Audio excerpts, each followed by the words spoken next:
Estamos novamente aqui com o programa Com Você. E hoje, tendo a honra, a satisfação de receber aqui em nossos estúdios o doutor cirurgião oncologista, doutor Marco Poteon. Tudo bem, Marco? Tudo bem, Sueli, graças a Deus. Pois é uma doença, câncer, né? Quando a gente fala em oncologista, já fica todo mundo assustado, porque o câncer realmente assusta. Então eu gostaria de saber, doutor Marco, e tenho certeza que as minhas amigas, os meus amigos que estão curtindo aí o programa Com Você, também querem ser informados. Quais são os tipos de câncer mais comuns que existem e como que nós poderíamos nos livrar desse mal? Bom, primeiramente eu acho que assim, o câncer é uma doença como outras, tá? Como dengue, como pneumonia, tuberculose, que também matam. O que diferencia a sobrevida desses pacientes é um diagnóstico precoce. Sim. Tá? Então, no caso do câncer, por exemplo, quando você tem uma família que tem um histórico de câncer, você vai fazer um rastreamento. É uma saúde preventiva que a gente fala, né? Então, se a mãe teve um câncer de mama, vamos rastrear, vamos tentar identificar se essa mulher, essa filha, pode ser uma possível paciente oncológica. Então, eu acho que a prevenção é uma coisa muito importante. Na mulher, hoje, o câncer que mais mata é o câncer de mama. Sim. Né? E no homem, o câncer de próstata. É silencioso, ele vai caminhando, caminhando, e quando a gente vê, provavelmente já tem até uma doença nos ossos, que a gente chama de doença metastática, né? Nossa, e é realmente difícil você detectar a doença, porque, como você disse, ela é silenciosa. E o câncer de mama é o câncer que realmente mais mata e a pessoa tem mais medo, não é? Agora, doutor Marco, como que você vê a saúde aí no nosso estado, na nossa região, né, na nossa cidade? Ela está preparada para cuidar dessas pessoas? Ela está, na verdade, em constante modificação. Não está preparada, não. Existem novas ferramentas de saúde hoje aqui na Baixada Santista, que são os centros de referência em alta complexidade em oncologia.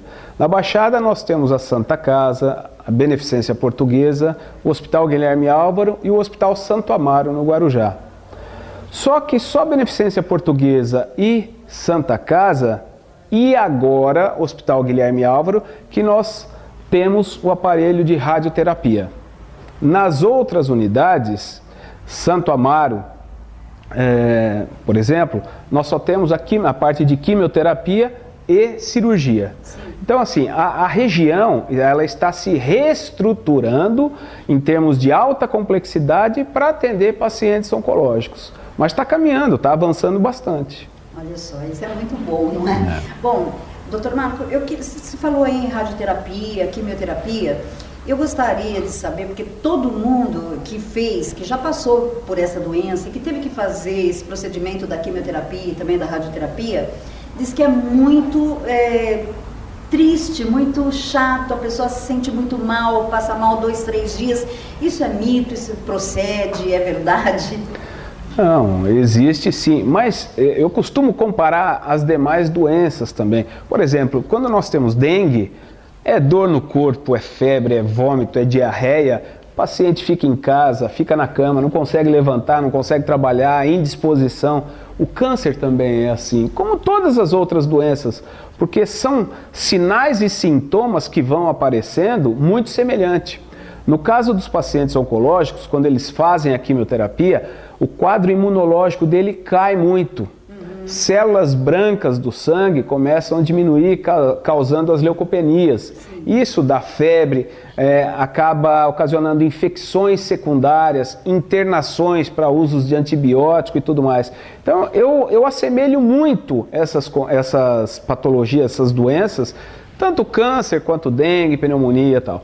Então, você fez a quimioterapia, por exemplo, durante 10, 12 dias é quando o seu sistema imunológico começa a cair, você fica fraquinho, sujeito a infecções secundárias. Então aí Quando acontece isso no estado um pouquinho mais avançado, requer internações clínicas para uso de antibiótico, muitas vezes até isolamento desse paciente, tá? Por conta da imunidade. A radioterapia já causa alguns outros sinais e sintomas um pouquinho menores, dependendo do local onde é feita a radioterapia, mas que também às vezes necessita de internações, até mesmo por causar determinadas queimaduras, porque é uma radiação que acontece ali no organismo, né? E dentro do nosso organismo existem estruturas sensíveis que você pode acabar queimando. Doutor Marco, quais são os exames que a mulher, a dona de casa, minha amiga que está curtindo aí o programa, ela pode fazer para detectar se ela tem um câncer de mama, e o homem, qual o exame que ele pode estar fazendo para detectar um câncer de próstata? Bom, então vamos separar. Primeiro a mulher. Nós não podemos fugir do autoexame. Isso faz parte, desde o momento em que a mulher vai tomar banho, se higienizar, ela vai estar passando as mãos no seio, né, na mama, e pode haver alguma nodulação, alguma retração do mamilo, só que isso já é um grau um pouquinho mais avançado. Sim. Até mesmo para nós médicos, num exame da mama, dependendo da idade da paciente, o tipo de mama, se é uma mama mais glandular, que é aquela mama mais endurecida, é difícil a gente fazer detecção de nódulos. Sim. Tá? Já numa mama mais densa, mais gordurosa, acaba se tornando mais fácil a detecção desse nódulo. Tá certo? Então nós temos que ver faixa etária, tipo de mama.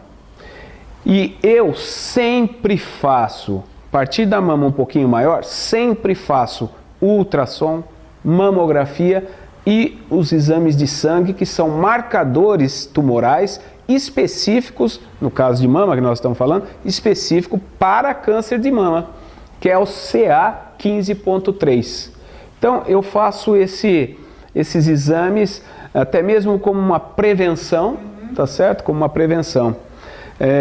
Mas eu tenho que dizer aqui que, segundo a Organização Mundial de Saúde, segundo os órgãos que competem a dar as diretrizes e protocolos, eles dizem que a mamografia acima dos 40 anos.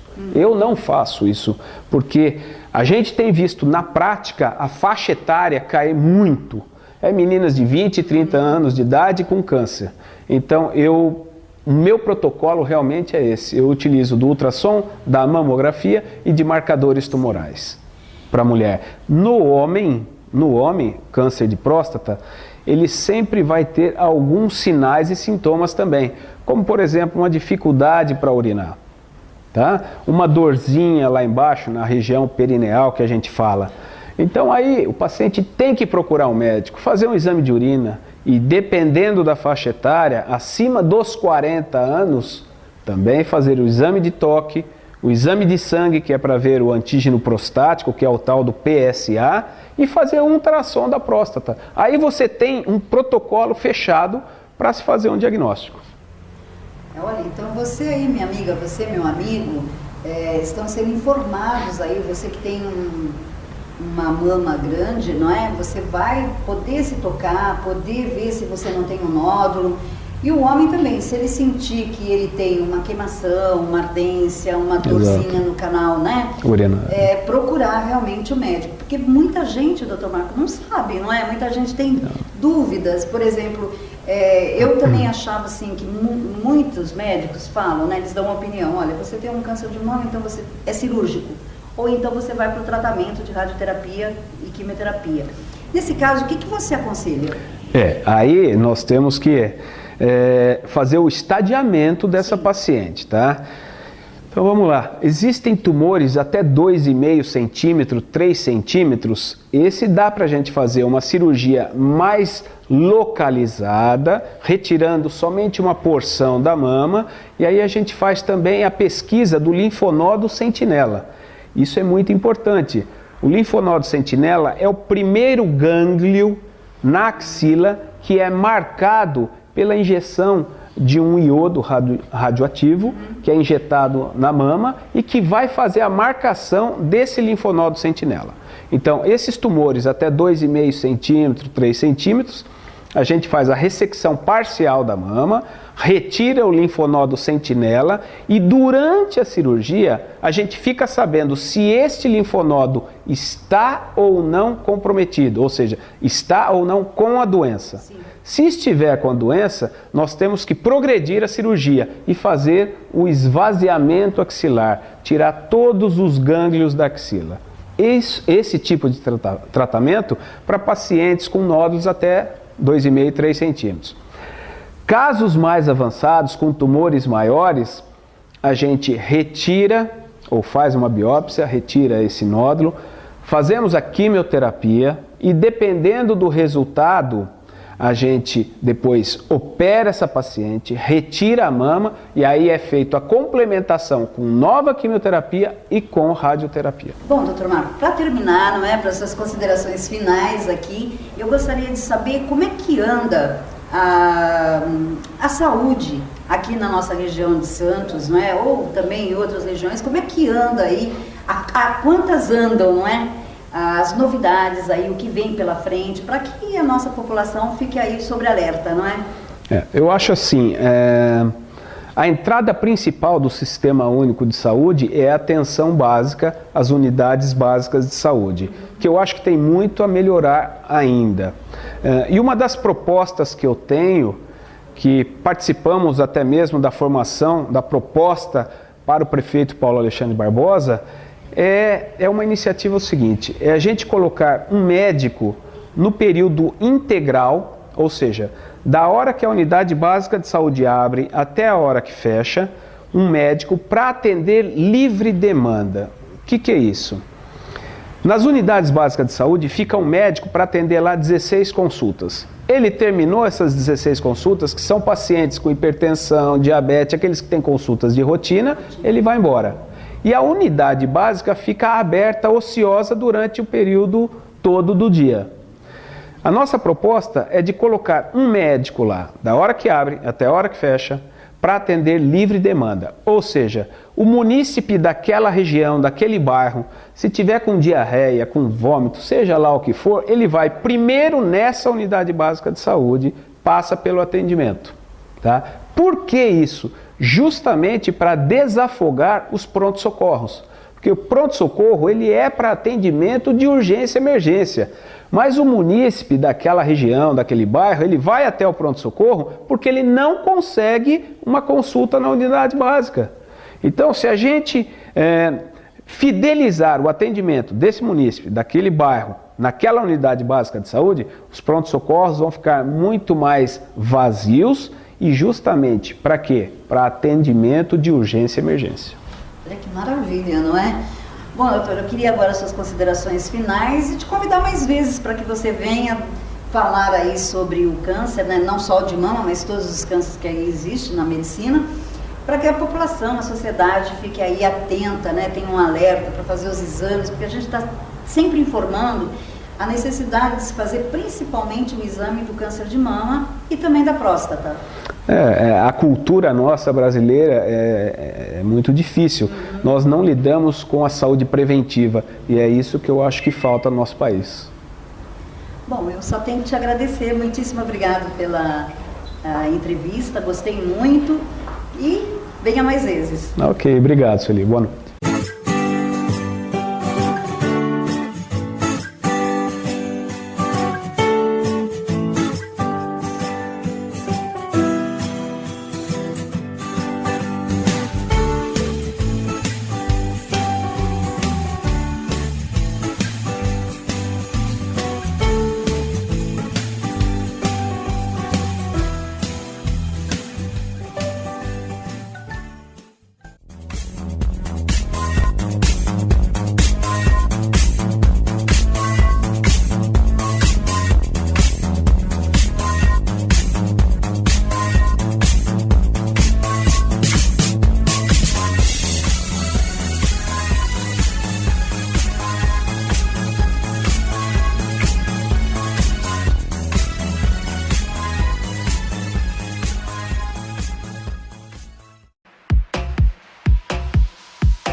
Olha só, e eu continuo aqui, olha, nesse programa maravilhoso e agora tomando aqui um champanhe delicioso, um espumante, não é?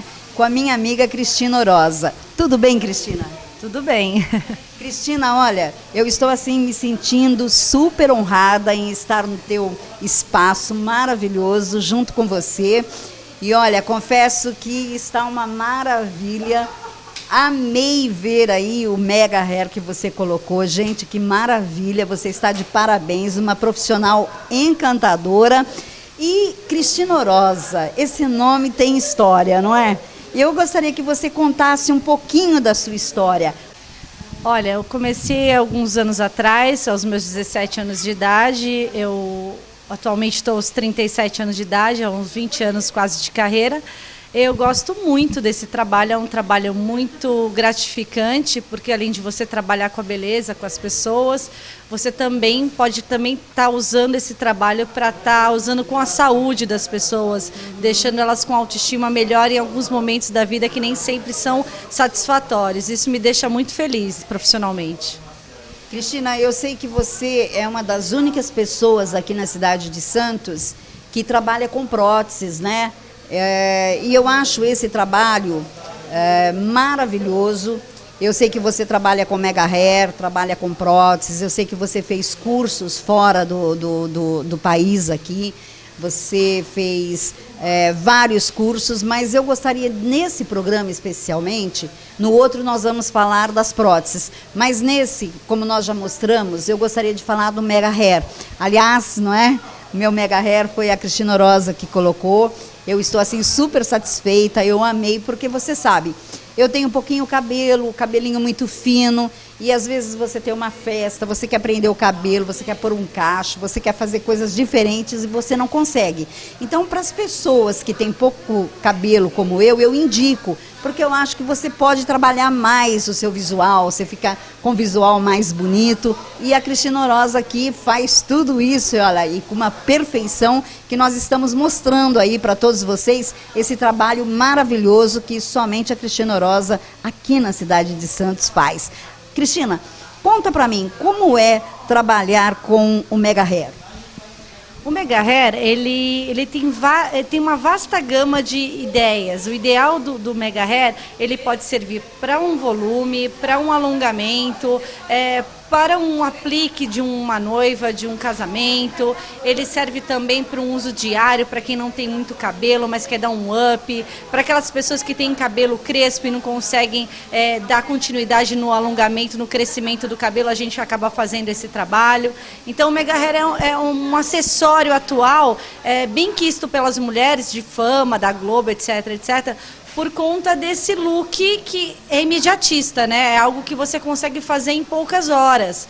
Então isso faz com que a mulher se sinta prazerosa com o visual, com o look mais up, né? Que dá uma levantada legal no rosto, dá um acabamento no visual, né?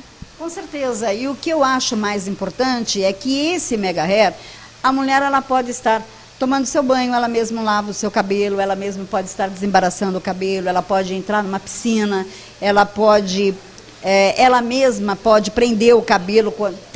Tem dias que não dá para você estar indo no cabeleireiro, né, todos os dias. Então ela mesma pode estar manuseando, não é? Ela pode estar se arrumando. Me diz uma coisa, quais são os cuidados que você passa aí para as nossas telespectadoras que estão do outro lado da telinha, que elas devem ter quando elas usam o mega hair? Porque eu sei que não são todos os profissionais que podem estar fazendo as escovas, porque pode puxar, pode sair aquelas tirinhas, não é? Então, como você aconselharia até os profissionais, não é, que vão, por um acaso, mexer assim com o cabelo de alguém que tem o mega hair?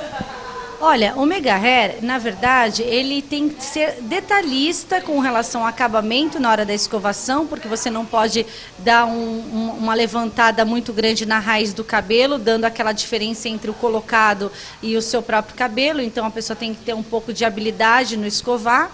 E o interessante do Mega Hair é que você, além de você estar podendo fazer tudo isso que você falou com relação à piscina, banho, praia, você às vezes tem um pouco o cabelo e você precisa lavar todos os dias. E de repente com o Mega Hair você faz um leve penteado e mesmo que ele não esteja totalmente lavado, escovado, mas ele já dá um ar de arrumado, você se sente mais confiável no visual. Então isso é muito bacana. O Mega Hair, e com relação aos profissionais, ele tem essa habilidade de ter o cuidado de estar dando o acabamento que já foi feito através do profissional que colocou o Mega Hair.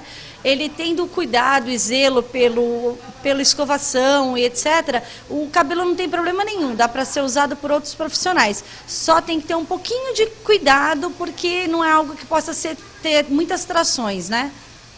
Certo. Agora, Cristina, tem muita gente que eu ouço dizer assim, eu tenho medo de colocar um Mega Hair porque o meu cabelo pode apodrecer. Eu tenho medo de colocar um Mega Hair porque o meu cabelo pode cair. Isto é verdade? Não é verdade? É mito? O que você pode esclarecer às nossas telespectadoras? É que assim, né, o Mega Hair, ele é feito a polímero de queratina. O que acontece é que as pessoas às vezes têm a ideia de que alongar o cabelo entrelaçando é algo parecido ou semelhante ao Mega Hair. E não tem a ver. Um entrelaçamento, ele é feito costurado, ele foi uma das primeiras técnicas a serem usadas, isso há muitos anos atrás. Atualmente ele já está sendo ultrapassado por conta das pessoas quererem algo mais natural. Então o natural, a queratina é um polímero pequenininho, ele pode ir na água, ele pode ir no mar, ele pode... a única coisa que você tem de restrição com relação ao Mega Hair é que o quente. Então normalmente o cliente, já sabendo disso, ele não usa muito secador, muito próximo à queratina. Caso contrário, a vida é normal.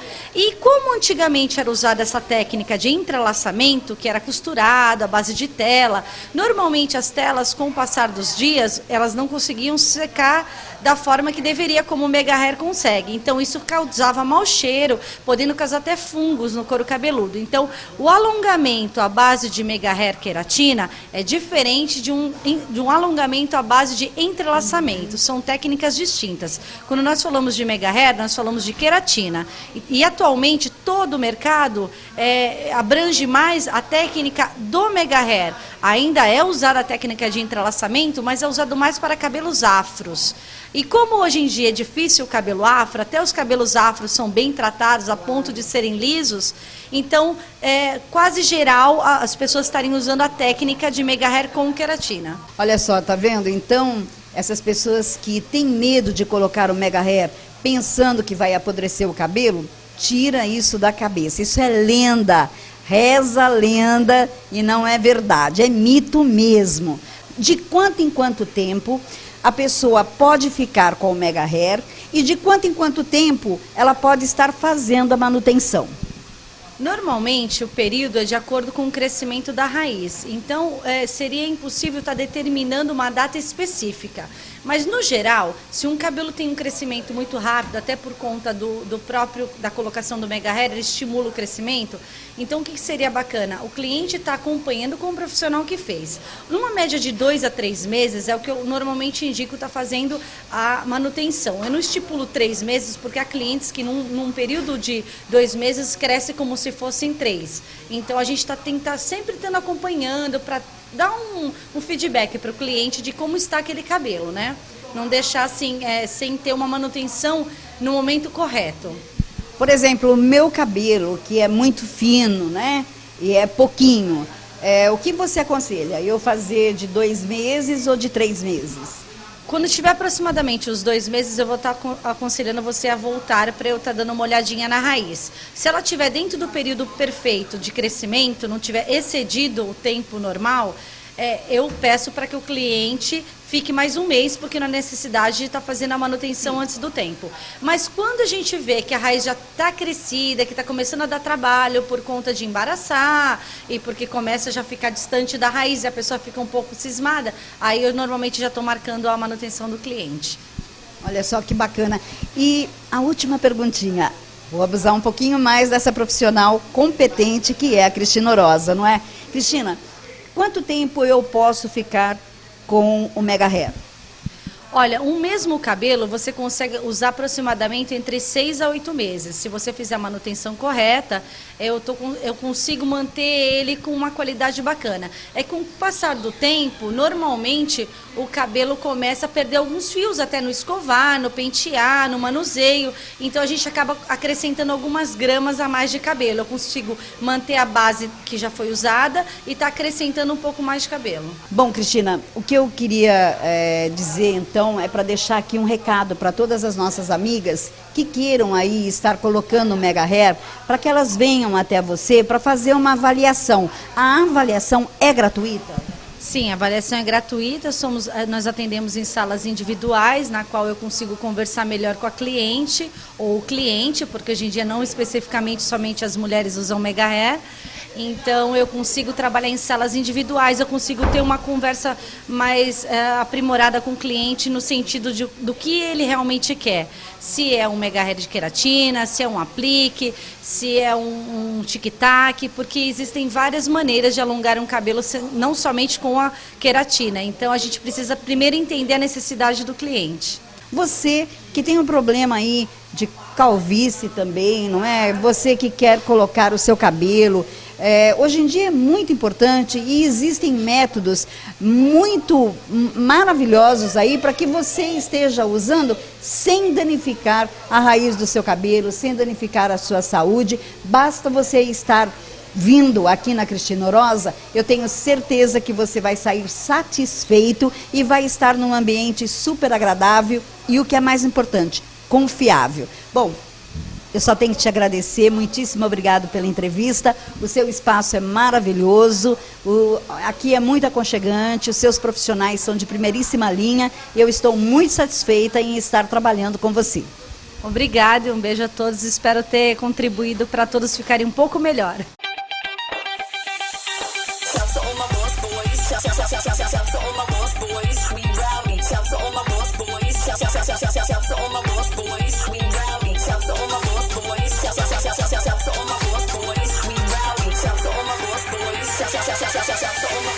When you're ready.